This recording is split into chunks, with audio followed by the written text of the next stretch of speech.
Sementara itu pemirsa, pasca banjir akibat luapan sungai Belumai kemarin membuat bantaran sungai terus tergerus sehingga mengakibatkan akses jalan ke rumah warga terputus, bahkan nyaris menggerus rumah warga. Sebagai akibatnya, sebanyak 10 rumah warga yang berada di bantaran sungai itu tidak bisa lagi dilalui kendaraan.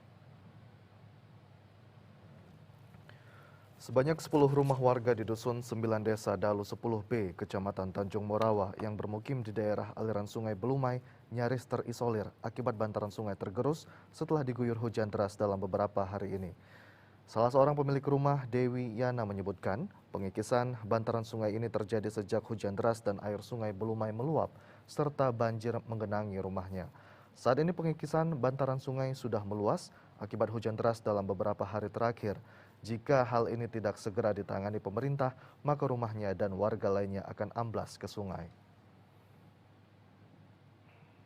Akibat erosi terjangan banjir itu kapan kira-kira ini longsornya, Bu?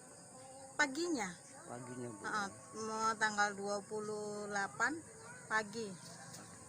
Ini tahunnya pagi udah kayak gini kondisi tanahnya, Bu. Iya, karena kan waktu malam itu kan air datang kan belum nampak. Paginya udah surut sekitar jam 9, jam 10, jam 11 itu rompal. Rompal semua. Air atau banjir itu masuk ke rumah nggak, Bu? Masuk, Pak. Masuk, Bu, ya. Masuk sampai 1 lutut. Sementara itu, Kepala Desa Dalu 10B yang mengetahui kejadian, ada sekitar 10 kepala keluarga yang terisolir di pinggiran sungai telah meninjau bersama Kepala Dusun 9. Kepala Desa menyebutkan sebelumnya rumah warga ini masih jauh dari bantaran sungai. Warga ini tidak membangun rumah di daerah aliran sungai, namun akibat luapan air sungai membuat tanaman diantaranya pohon pisang hanyut, tergerus air dan nyaris menggerus rumah warga. Kepala Desa berharap kepada pemerintah provinsi maupun pusat agar dapat membuat benteng penahan sungai agar rumah warga dan akses jalan warga dapat kembali dilalui. Terjadi banjir kemarin itu mengakibatkan penggerusan atau tanah yang terkena imbas banjir itu semakin melebar.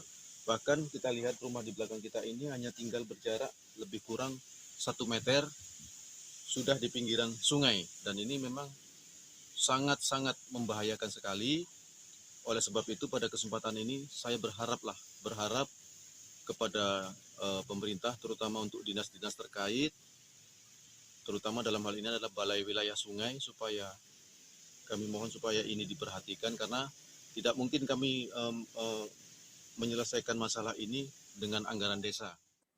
Akses jalan keluar masuk warga kini terputus dan tidak dapat dilalui kendaraan akibat tergerus sungai, serta warga hanya dapat beraktivitas dengan berjalan kaki.